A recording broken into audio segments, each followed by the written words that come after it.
Mary Elizabeth Crooks, conseillère professionnelle et mère du tireur de Trump, pourrait aller en prison. Thomas Matthew Crooks est peut-être mort, mais la souffrance de sa famille n'est pas terminée. Au début, tout le monde pensait que seul le père, Matthew, irait en prison. Après tout, c'est lui qui a acheté l'arme utilisée lors de la fusillade. Mais ce n'est pas tout. Les experts affirment que la mère pourrait également être condamnée à une peine d'emprisonnement dans certaines circonstances. Quelles sont ces circonstances? Et combien de temps Mary Crooks risque-t-elle de rester derrière les barreaux? Découvrez-le dans cette vidéo. La mère de Thomas Crooks a-t-elle des ennuis judiciaires? De nouvelles informations révèlent que la mère du tireur est une démocrate déclarée et que son père, Thomas, est un libertarien. Tous deux sont conseillers professionnels en Pennsylvanie et coopèrent à l'enquête du FBI. Cependant, ce que la plupart des gens ne voient pas venir, c'est la possibilité pour le parent d'être confronté à des problèmes juridiques. Les procureurs essaient désormais de trouver de nouveaux moyens de tenir les propriétaires d'armes à feu pour responsables des actes de leurs enfants. Toutefois, les experts estiment que nous n'en savons pas encore assez sur ceux que les parents de Thomas savaient et ont fait avant la fusillade. Andrew Willinger, directeur du Duke Center for Firearms Law, a déclaré que les faits devraient être aussi graves, voire pires, que dans l'affaire Crumbley. Cela signifie qu'il faudrait qu'il y ait plusieurs signes d'alerte graves sur une longue période, que les armes soient mal entreposées et que le tireur soit étroitement associé à l'utilisation des armes. On parle d'Ethan Crumbley et de ses parents parce qu'ils ont été les premiers parents aux États-Unis à être condamnés pour la fusillade de leur enfant à l'école. Jennifer et James Crumbley ont été reconnus coupables d'homicide involontaire. En avril 2024, ils ont été condamnés à une peine de 10 à 15 ans de prison après que leur fils Ethan Crumbley a tué 4 adolescents au lycée d'Oxford.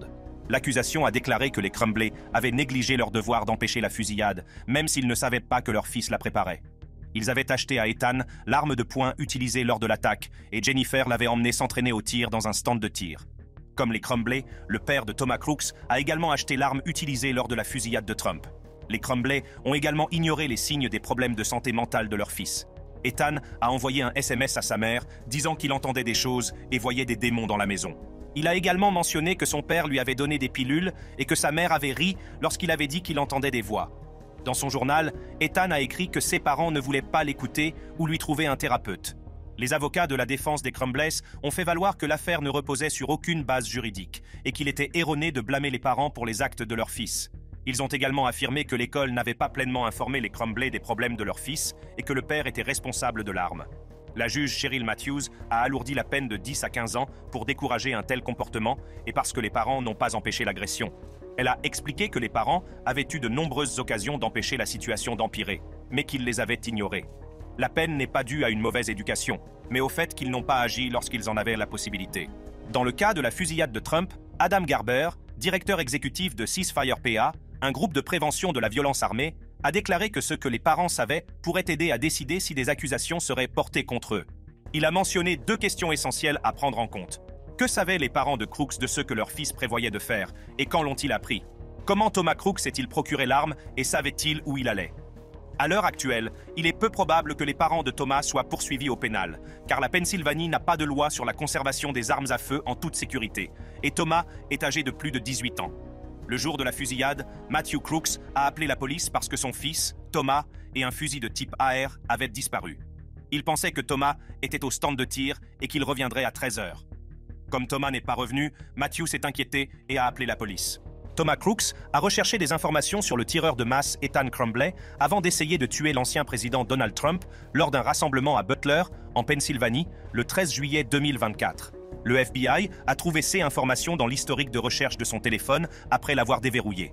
Thomas Crooks semble correspondre au profil d'un tireur de masse, mais au lieu de s'en prendre à une école, il a tenté de tuer un ancien président. Il est donc difficile de le classer, et les experts pensent qu'il faudra beaucoup de temps pour déterminer sa place parmi les tireurs américains. Crooks présente des similitudes avec d'autres tireurs. Selon une étude des services secrets américains portant sur 83 personnes ayant tenté ou planifié des assassinats, la plupart étaient des hommes, majoritairement blancs, célibataires et sans enfants. La plupart de ces tentatives visaient des membres du Congrès, des présidents ou d'autres personnalités politiques bénéficiant de la protection des services secrets. Crooks était différent de la plupart des autres. Il était plus jeune et, contrairement à de nombreux agresseurs, il était encore étudiant. 30% seulement des agresseurs ont utilisé des carabines ou des fusils de chasse, et 25% seulement se sont rendus dans un autre État pour trouver leur cible. Contrairement à 97 des autres personnes étudiées, il n'y a guère de preuves que Crooks ait eu des rancunes ou des plaintes personnelles à l'égard de qui que ce soit. Crooks et Adam Lanza, le tireur de Sandy Hook, avaient quelques similitudes. Ils avaient tous deux 20 ans, étaient minces, introvertis et avaient une vie sociale limitée. Ils ont grandi avec des armes à feu et ont montré des signes de détresse avant de passer à l'acte. Mais les similitudes s'arrêtent là. Contrairement à Lanza, qui avait des difficultés à l'école, au travail, dans ses relations et dans sa vie sociale, Crooks s'en sortait bien. Il avait un emploi, était diplômé d'un collège communautaire et prévoyait d'aller à l'université. Il avait également un groupe d'amis restreint, mais régulier. D'anciens camarades de classe ont décrit Crooks comme quelqu'un de calme, de solitaire et d'intelligent, mais un peu bizarre. Ils se souviennent de lui comme d'un garçon gentil et studieux.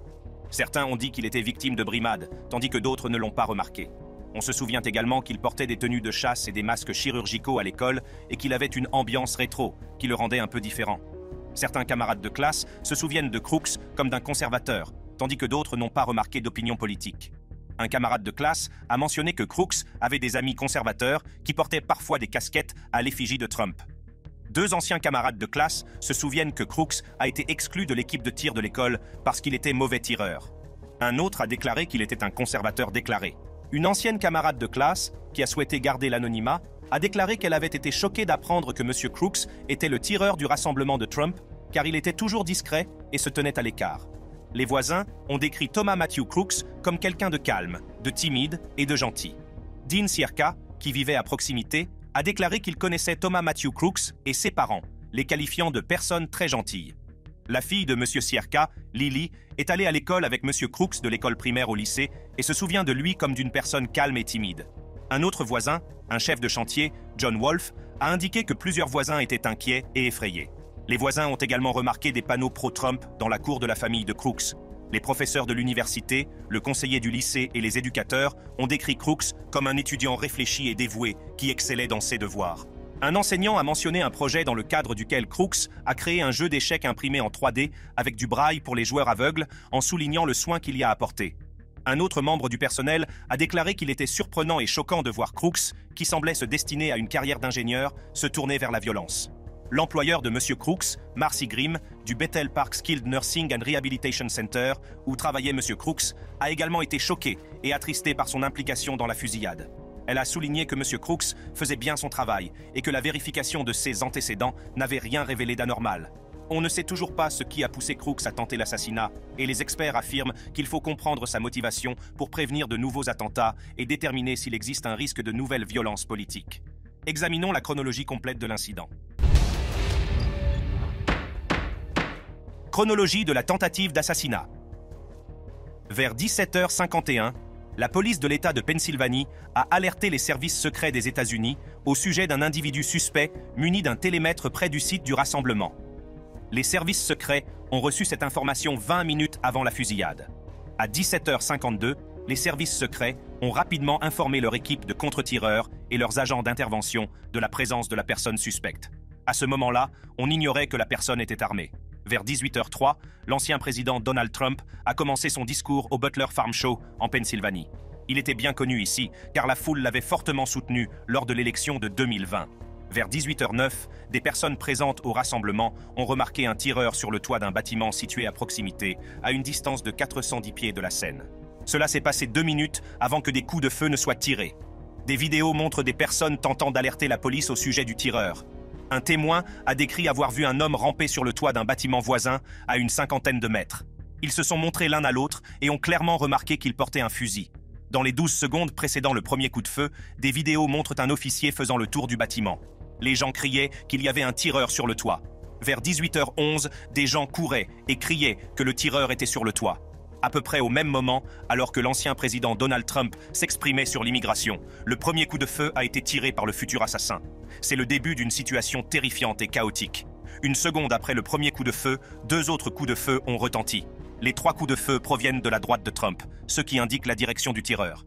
3 secondes après les premiers coups de feu, d'autres coups de feu ont été entendus, puis un seul coup de feu a été tiré. La foule a paniqué et s'est enfuie. Dans la vidéo de l'incident, on voit des tireurs d'élite des services secrets viser le tireur. Un dernier coup de feu a été tiré 15 secondes après les premiers tirs, mais on ne sait pas lequel a permis d'abattre le tireur. Les agents des services secrets ont rapidement encerclé M. Trump après qu'il ait été touché à l'oreille et qu'il ait du sang sur le visage. Ils l'ont fait sortir de la scène en 1 minute et demie environ. Alors qu'il tentait de le faire monter dans son SUV, Trump a levé le poing et a semblé faire signe de se battre. Corey Comperatore, un pompier de 50 ans qui soutenait fermement Trump, a été tué d'une balle dans la tête. Le gouverneur de Pennsylvanie, Josh Shapiro, a indiqué que la femme de Corey avait déclaré qu'il était mort en héros en protégeant sa famille lors du rassemblement. Deux autres victimes, David Dutch, 57 ans, et James Copenhaver, 74 ans, ont été gravement blessés, l'un d'entre eux étant dans le coma. Vers 18h14, soit 2 minutes et demie après les derniers coups de feu, M. Trump et sa sécurité quittent le rassemblement et se rendent à l'hôpital Butler Memorial. À 18h40, la salle d'urgence était prête à l'accueillir et il a commencé à recevoir des soins médicaux. À 20h13, le président Biden, qui se trouvait dans le Delaware pour le week-end, s'est exprimé contre la violence. Il a souligné l'importance de s'unir en tant que nation et de rejeter de tels actes. Il est ensuite retourné à la Maison-Blanche pour un briefing sur la tentative d'assassinat. À 20h42, M. Trump a publié un message sur Truth Social à propos de la fusillade, indiquant qu'il avait été touché par une balle près de son oreille droite. Il a expliqué qu'il avait tout de suite senti que quelque chose n'allait pas, qu'il avait entendu la balle et qu'il avait beaucoup saigné. M. Trump a quitté le Butler Memorial Hospital vers 20h50. Les services secrets qui gérèrent la scène de crime ont confié l'enquête au FBI vers 22h30. À 22h49, M. Trump est arrivé à l'aéroport régional de Pittsburgh-Butler, où il a été retenu pendant 30 minutes. Il a quitté l'aéroport avec son groupe à 23h21 pour se rendre dans le New Jersey. À 1h20 dimanche, le FBI avait identifié le tireur comme étant Thomas Matthew Crooks, 20 ans, originaire de Bethel, en Pennsylvanie, à une cinquantaine de kilomètres du rassemblement. M. Crooks était titulaire d'un diplôme d'ingénieur et travaillait dans une maison de retraite. Les enquêteurs ont trouvé des dispositifs suspects à son domicile et dans sa voiture, mais ils ont été manipulés en toute sécurité. La raison de la fusillade n'est pas encore claire et il semble que Crooks ait agi seul. À 7h36, M. Trump a remercié ses partisans sur Truth Social et a déclaré qu'il pensait que Dieu l'avait protégé d'un sort terrible. Il a également indiqué qu'il priait pour les victimes de la fusillade. À 10h21, Melania Trump a qualifié le tireur de monstre dans une déclaration sur les réseaux sociaux. Elle a raconté avoir été témoin de la fusillade et avoir eu l'impression que leur vie était en danger. Elle a exhorté le pays à s'unir et à guérir. Vers 14h09, même après la récente tentative d'assassinat, Donald Trump a annoncé sur Truth Social qu'il se rendrait quand même dans le Wisconsin pour la Convention nationale républicaine. Il a déclaré qu'il ne laisserait pas un tireur ou un assassin potentiel changer ses plans. Dimanche soir, après la fusillade, le président Biden s'est adressé à la nation depuis le bureau ovale. Il a insisté sur le fait que nous devons cesser de faire passer la violence politique pour normale et a appelé à une réduction de la rhétorique politique enflammée. Il a cité des incidents violents récents tels que les émeutes du 6 janvier au Capitole et l'agression du mari de Nancy Pelosi. Le lendemain, lundi après-midi, Trump a été officiellement désigné président par le GOP pour la 3e fois depuis 2016. Le président de la Chambre des représentants, Mike Johnson, de Louisiane, a annoncé que M. Trump avait obtenu 2387 voix. Cette nomination a conduit au discours d'acceptation de Trump à la Convention nationale républicaine le jeudi soir. Examinons quelques-unes des controverses et des conspirations entourant la tentative d'assassinat. Théorie du complot selon laquelle l'État profond prévoit de tuer Trump et Biden. Alex Jones, fondateur de l'émission InfoWars, est connu pour diffuser des théories conspirationnistes controversées et non prouvées. Récemment, il a affirmé qu'un État profond secret composé de personnes et de groupes influents au sein du gouvernement américain et des institutions financières contrôlait les événements politiques et manipulait les affaires mondiales. En 2017, Jones a déclaré que l'État profond tuerait Trump. En 2023, il a répété la même chose, affirmant que Trump serait tué s'il avait des chances de remporter les élections de 2024. Après la récente tentative d'assassinat de Trump, Jones a affirmé qu'il s'agissait d'un complot de l'État profond et a déclaré qu'il viserait également Biden et blâmerait un partisan de Trump. La théorie du complot de M. Jones s'est largement répandue sur les médias sociaux, recueillant des millions de vues et de commentaires. Certains de ces commentaires font référence à la déclaration de Tucker Carlson selon laquelle Trump gagnera l'élection s'il n'est pas tué en premier. Sur InfoWars, Jones et ses invités affirment que l'État profond considère Trump et Biden comme des menaces. Ils estiment que les promesses de Trump d'écarter les initiés de Washington remettent en cause le pouvoir établi. Dans le même temps, Biden est considéré comme une menace en raison de ses politiques modérées et de sa volonté potentielle de travailler avec certains programmes républicains.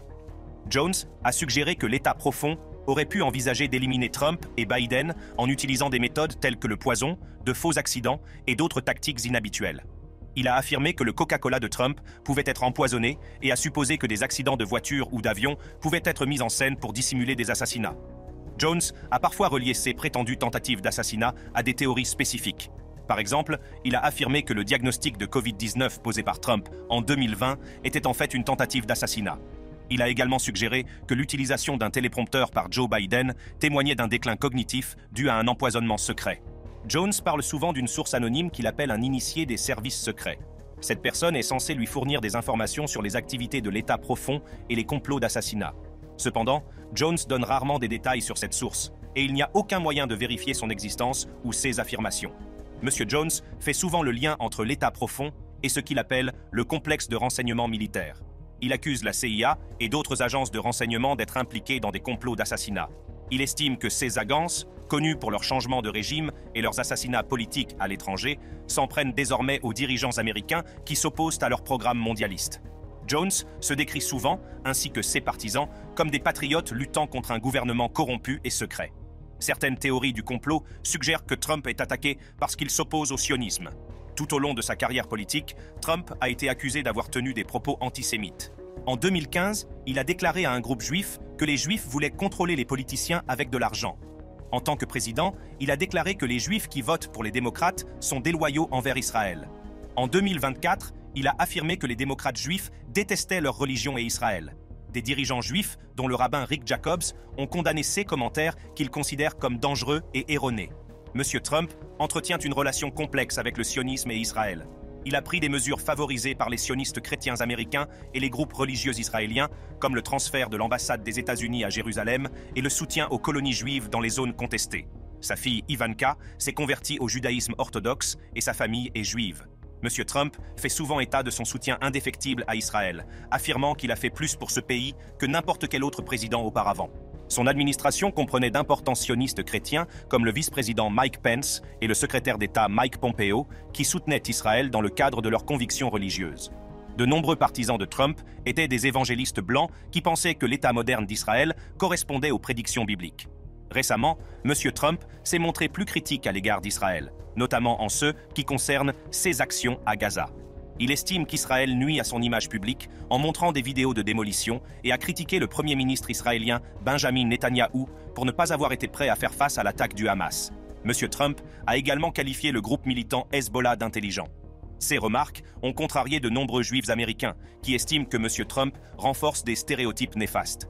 Il a été accusé d'utiliser les juifs et Israël pour obtenir un soutien politique, en particulier de la part des électeurs juifs. Certains ont appelé cela le philosémitisme, qui, comme l'antisémitisme, peut signifier que l'on considère les juifs comme différents et qu'on les utilise. Il n'y a pas beaucoup de preuves que Crook ait tenté de l'abattre en raison de ses opinions sur le sionisme. Examinons plutôt les autres raisons qui, selon certains, ont conduit à l'attaque contre lui. L'une des principales théories était que la fusillade avait été organisée pour aider Trump sur le plan politique. Peu après la fusillade, l'idée d'une mise en scène est rapidement devenue un sujet populaire sur Twitter, avec plus de 228 000 messages en ce sens. De nombreuses personnes ont suggéré que l'équipe de Trump avait mis en scène l'événement pour rallier ses partisans et gagner leur sympathie. L'actrice Amanda Seales a tweeté que l'incident semblait aussi faux qu'un film de Tyler Perry, notant que les coups de feu ne ressemblaient pas à de vrais coups de feu. Un autre internaute a indiqué que l'absence de panique ou de réaction visible dans la foule donnait l'impression d'une mise en scène. Certaines personnes sur les médias sociaux ont suggéré qu'une image de Trump levant la main sur la scène était la preuve que l'événement avait été mis en scène pour susciter la sympathie. Un internaute a même déclaré qu'il ne prierait pas pour lui. Dimitri Mellorn, conseiller principal de Reid Hoffman, a également suggéré dans un courriel que la fusillade pourrait avoir été mise en scène pour aider Trump en la comparant aux tactiques utilisées par des dirigeants tels que Vladimir Poutine et le Hamas. M. Mellorn s'est ensuite excusé en déclarant « Hier soir, j'ai envoyé un courriel que je regrette maintenant. Hier soir, j'ai envoyé un courriel que je regrette maintenant. Je l'ai rédigé et envoyé sans consulter mon équipe. Je me suis excusé directement auprès d'eux. Je tiens également à m'excuser publiquement, sans réserve, d'avoir laissé mes propos détourner l'attention du fait central de la nuit dernière. La violence politique a encore coûté la vie à un Américain innocent. Nous devons nous unir pour condamner cette violence dans tous les cas, sans réserve. Tout autre sujet est une distraction. Malheureusement, je n'ai parlé à Reid qu'après avoir envoyé ce courriel. Je suis tout à fait d'accord avec son message réfléchi de ce matin. Je me joins à toute l'Amérique pour exiger que nous ne perdions plus de vies innocentes à cause de la violence politique. Des photos modifiées ont alimenté les théories du complot, comme celle montrant M. Trump souriant alors qu'il était précipité hors de la scène et des photos d'agents des services secrets ayant l'air de sourire. Les théoriciens du complot ont également utilisé un incident survenu en novembre 2016, lorsque M. Trump avait été rapidement évacué de la scène lors d'un rassemblement, pour affirmer qu'il n'y avait pas d'urgence réelle lors de l'attaque récente. Le média russe Sputnik International s'est fait l'écho de ces affirmations, déclarant que la réaction des services secrets semblait d'une lenteur suspecte. De fausses affirmations en ligne ont également identifié par erreur le tireur comme étant Maxwell Yerick, un homme de 30 ans originaire de Pittsburgh. Une photo de Yerick a été faussement partagée avec une histoire disant qu'il était le tireur et qu'il avait un passé violent en tant que manifestant anti-Trump. Cette fausse information s'est rapidement répandue sur les médias sociaux. Bien que le FBI ait confirmé la véritable identité du tireur, les théories du complot ont persisté. Certains ont comparé les caractéristiques du tireur, comme les oreilles et les cicatrices, à celles de Yerick. D'autres ont incorrectement nommé le tireur Mark Violetz, un extrémiste antifa. Ces messages erronés sont également devenus viraux et ont été partagés par des comptes vérifiés, la propagande russe et les canaux Proud Boy sur Telegram. Cependant, les images figurant sur ces messages étaient celles de Marco Violi, un youtubeur italien qui parle de football. La fausse information est partie d'une blague sur Twitter et s'est propagée à partir de là. Monsieur Violi a nié tout lien avec une fusillade, affirmant qu'il se trouvait en Italie à ce moment-là et qu'il avait l'intention de dénoncer les personnes qui diffusaient ces fausses informations. De nombreuses théories du complot sont apparues après la tentative d'assassinat de l'ancien président Trump et d'autres sont probablement à venir. Pour l'instant, concentrons-nous sur celles qui impliquent les services secrets. Que cachent les services secrets? Après la tentative d'assassinat, un post sur 4chan a affirmé qu'un tireur d'élite présent au rassemblement avait reçu l'ordre de ne pas tirer sur le suspect. Le message, écrit par une personne se présentant comme un tireur d'élite nommé Jonathan Willis, indique qu'il avait le suspect dans sa ligne de mire, mais que les services secrets lui ont ordonné de ne pas tirer. Il a déclaré « Je m'appelle Jonathan Willis. Je m'appelle Jonathan Willis. Je suis l'officier sur la célèbre photo des 2 snipers sur le toit lors du rassemblement de Trump. Je suis venu ici pour informer le public que j'avais l'assassin en ligne de mire depuis au moins 3 minutes, mais que le chef des services secrets a refusé de donner l'ordre d'abattre le coupable. Les hauts gradés m'ont empêché à 100% de tuer l'assassin avant qu'il ne tire sur le président Trump. » Ce n'était pas son seul message. Quelques minutes plus tard, il a publié un nouveau message. Cette fois, il a dit « Je n'ai pas suivi les ordres. Cependant, dès que le tireur a ouvert le feu sur Trump, j'ai riposté malgré les ordres stricts de ne pas engager le combat. J'ai regardé le tireur pendant 3 minutes, le regardant tripoter son fusil et ajuster la lunette. Il était évident que c'était un tireur, et pourtant je n'ai pas été autorisé à engager le combat. Après avoir tué le tireur, j'ai été arrêté, interrogé par le FBI et relâché il y a 1 heure. J'ai déjà perdu mon emploi pour n'avoir pas suivi les ordres, mais je suis content d'avoir tiré quand même. » Les services secrets et le département de police de Butler ont démenti ces affirmations. Ils ont affirmé que personne du nom de Jonathan Willis ne travaillait pour eux. Un porte-parole des services secrets a expliqué que les tireurs d'élite sont formés pour agir immédiatement s'ils voient une menace et qu'ils n'attendent pas les ordres pour tirer afin d'arrêter un suspect. Après la fusillade, il a également été signalé que le Secret Service avait refusé de renforcer la sécurité de M. Trump au cours des 2 années précédant la tentative d'assassinat. Le Washington Post et le New York Times ont révélé que les agents avaient demandé davantage de mesures de sécurité, comme des détecteurs de métaux, plus de personnel pour contrôler les invités et des tireurs d'élite supplémentaires pour les événements en plein air. Toutefois, ces demandes ont été rejetées à plusieurs reprises en raison d'un manque de ressources. Dans un premier temps, les services secrets ont démenti ces informations, le porte-parole Anthony Guglielmi les qualifiant de fausses. Mais après la tentative d'assassinat, M. Guglielmi a admis que l'agence avait refusé certaines demandes, mais qu'elle avait essayé d'assurer la sécurité de M. Trump en collaborant avec des partenaires locaux et étatiques pour combler les lacunes.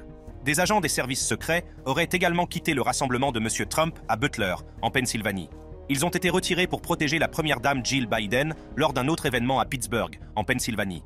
Ces informations sont parties d'un message posté sur les réseaux sociaux par Susan Crabtree, correspondante de Real Clear Politics à la Maison-Blanche. Elle a mentionné des sources anonymes des services secrets qui ont déclaré que les ressources ont été détournées vers l'événement de la première dame parce que M. Trump, en tant qu'ancien président, avait des protocoles différents. Madame Crabtree a également fait remarquer que les agents des services secrets de M. Trump étaient surchargés de travail. Selon elle, certains agents ont travaillé 7 jours d'affilée et il n'y avait que 2 contre-snipers lors du rassemblement. Les services secrets ont fermement démenti ces informations. Leur chef de la communication, Anthony Guglielmi, a répondu à l'article de M. Crabtree en affirmant que les modèles de protection ne fonctionnent pas de cette manière. Il a expliqué que les équipes mentionnées par M. Crabtree ne sont ajoutées que pendant les années électorales pour faire face aux déplacements supplémentaires. Le 22 juillet 2024, Kimberly Cheatle, directrice des services secrets américains, a été fortement critiquée. Elle a dû faire face à des appels à la démission émanant des deux partis au cours d'une audition houleuse devant la commission de surveillance de la Chambre des représentants. L'audition s'est concentrée sur les failles de sécurité qui ont conduit à la tentative d'assassinat. Cheatle a admis que les services secrets avaient commis une grave erreur et que la tentative d'assassinat était leur plus grand échec depuis des années. Elle a assumé l'entière responsabilité du problème de sécurité et a promis de faire tout ce qui était en son pouvoir pour éviter qu'il ne se reproduise. Au cours de l'audition, les législateurs ont vivement critiqué Mme Cheatle. Ils se sont interrogés sur les raisons d'une telle défaillance de sécurité et l'ont accusée d'éviter de répondre en raison de l'enquête en cours du FBI. Les législateurs des deux partis ont été frustrés et ont demandé sa démission, certains la qualifiant de malhonnête et d'incompétente. Mme Cheatle a refusé de démissionner pendant l'audition, affirmant qu'elle était la meilleure personne pour diriger les services secrets. Mais après que de nombreuses personnes ont réclamé sa démission, elle a quitté ses fonctions le 24 juillet 2024. Dans sa lettre de démission, elle reconnaît avoir été soumise à un examen minutieux et assume l'entière responsabilité des problèmes de sécurité. Si vous avez aimé cette vidéo, cliquez sur la carte qui s'affiche en ce moment sur votre écran pour accéder à d'autres vidéos.